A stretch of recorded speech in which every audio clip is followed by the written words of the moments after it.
ಮಹಾರಾಣಿಯವರು ಬೆಳಗ್ಗೆ ದೇವರ ದರ್ಶನ ಮಾಡಿಕೊಂಡು ಬಂದಂತೆ ಕಾಣುತ್ತದೆ ಅಲ್ವೇ ಕವಿತಾ? ದೇವರಲ್ಲಿ ಏನೆಂದು ಬೇಡ್ಕೊಂಡೆ? ರೀ, ಈ ಮನೆಯಲ್ಲಿ ಯಾವುದಕ್ಕೆ ಕೊರತೆ ಇದೆ? ದೇವರಂತೆ ನನ್ನ ಗಂಡ ನನ್ನನ್ನು ದೇವತೆಯಂತೆ ಕಾಣೋದನ್ನ ಬೈದನ. ಇಷ್ಟೆಲ್ಲ ಇದ್ರೂ ಕೂಡ ಜೋಗಳ ಹಾಡಿಯ ಆನಂದವನ್ನು ಪಡೆಯಲು ಒಂದು ಪುಟ್ಟ ಮಗುವಿಲ್ಲದೆ ದೇವರಿಲ್ಲದ ಗುಡಿಯಂತೆ ಕಳೆಗುಂದಿದೆ ಈ ಮನೆ. ಅದಕ್ಕಾಗಿ ಬೇಗ ಪುತ್ರ ಸಂತಾನದ ಫಲ ಕರುಣಿಸಿ ಎಂದು ಬೇಡಿಕೊಂಡೆ. ಅಯ್ಯೋ ಹುಚ್ಚಿ, ಮಕ್ಕಳ ಫಲದ ಹಂಬಲಕ್ಕಾಗಿ ಹುಚ್ಚು ಕಲ್ಪನೆಯಲ್ಲಿ ಕಾಲಿಡಬೇಡ. ಈಗಾಗಲೇ ದೇವರು ಮೂತಿನಂತ ಮೈದುನನ್ನ ಕರುಣಿಸಲ್ವೇ? ಅಷ್ಟೇ ಸಾಕು. ಮತ್ತಕ್ಕೆ ಪುತ್ರ ಸಂತಾನ ಅಂದ್ರೆ ಸ್ವಾಮಿ ಅಂದರೆ ಎಂದು ಸುಂದು ಬಡಿದುಕೊಂಡು ಅಸಂತೋಷದಿಂದ ನಿಲ್ಲದಿರು ಕವಿತಾ. ನನ್ನ ತಮ್ಮನಾದ ಸುರೇಶ್ನನ್ನ ದೇವರು ದಯಪಾಲಿಸಿದ 2 ಕಣ್ಣುಗಳಿದ್ದಂತೆ. ಒಂದು ಕಣ್ಣಿಗೆ ನೋವಾದರೂ ತಡೆಯಲಾರದು ಈ ರಮೇಶನ ಮನ.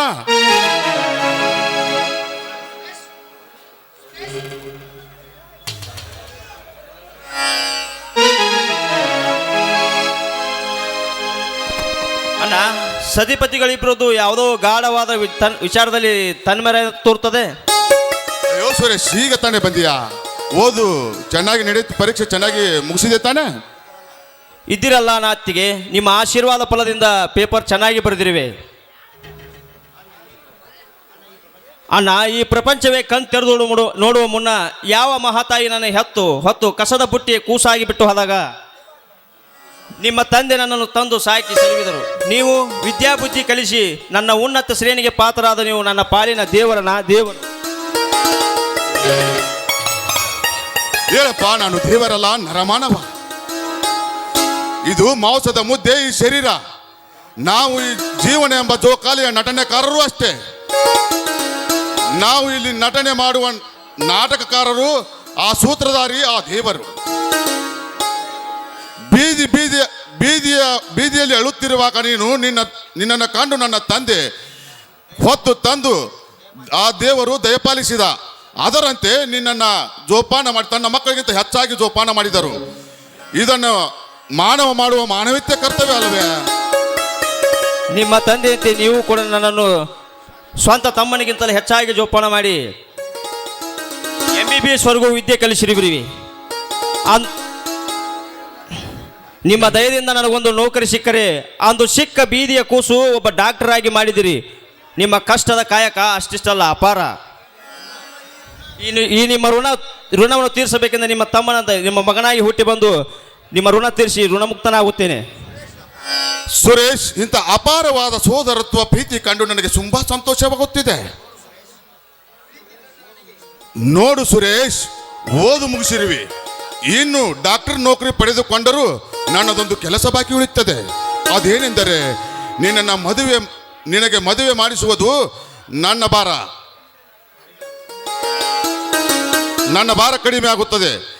ಇದಕ್ಕೆ ನೀನೇನಂತೀಯ? ತಿಪ್ಪೆಲೆದ್ದವನ್ನ ತಂದು ಉಪ್ಪರಿಗೆ ಮೇಲೆ ಕೂರಿಸಿ ಹರುಷ ಪಡುವ ನಿನ್ನಂತ ಅಣ್ಣನನ್ನು ಪಡೆದೆ ನಾನೇ ಅದೃಷ್ಟವಂತ. ನೋಡೋಣ, ನಿನ್ನನ್ನು ಒಂದು ಮಾತು ಕೇಳಿದೆ. ನನ್ನ ಸ್ನೇಹಿತ ಲಕ್ಷ್ಮಣನಿಗೆ ಮಾತು ಕೊಟ್ಟಿರುವೆ. ನಿನ್ನ ತಂಗಿ ಸವಿತಾಳನ್ನು ನಾನು ಮದುವೆ ಆಗುತ್ತೇನೆಂದು. ಇದಕ್ಕೆ ನಿಮ್ಮ ಒಪ್ಪಿಗೆ ಇದೆಯಣ್ಣ?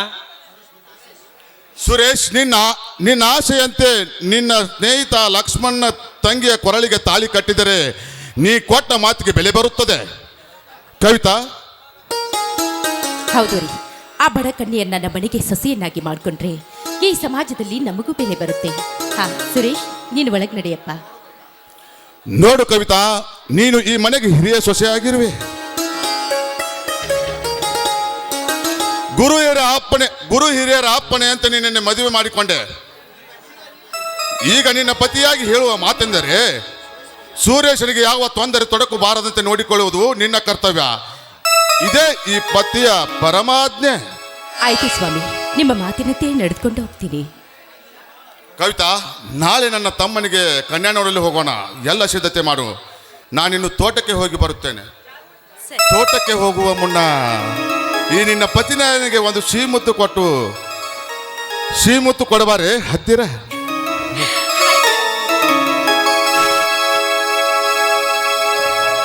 ನನಗಾಗಿ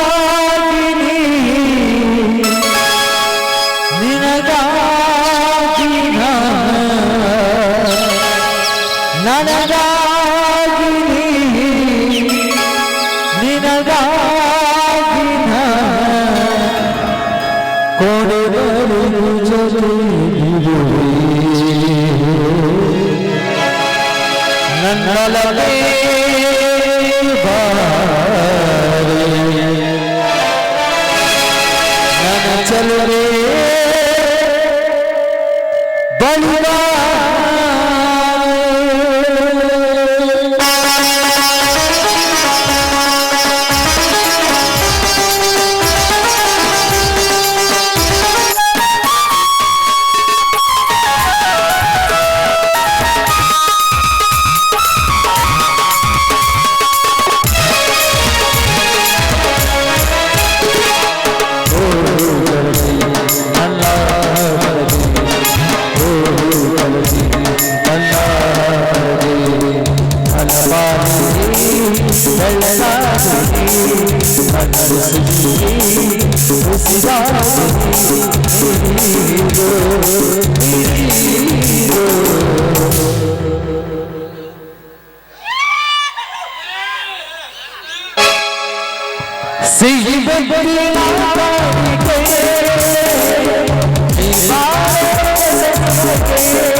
ಮುತ್ತು ಹೋಗಿಯಪ್ಪ, ನನಗೆ ನಾಚಿಕೆ ಆಗುತ್ತೆ.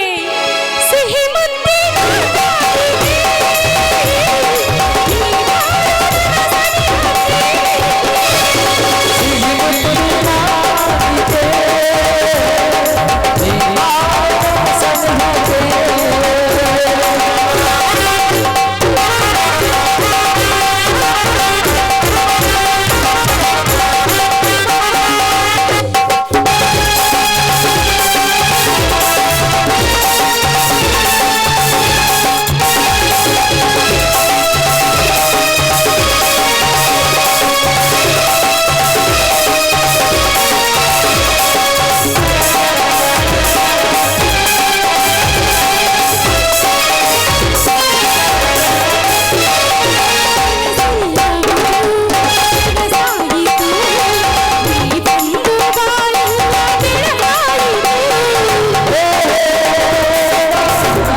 ಕವಿತಾ, ಮನೆ ಕಡೆಗೆ ಜೋಕೆ, ನಾನು ತೋಟಕ್ಕೆ ಹೋಗಿ ಬರುತ್ತೇನೆ. ಸರಿ ರೀ.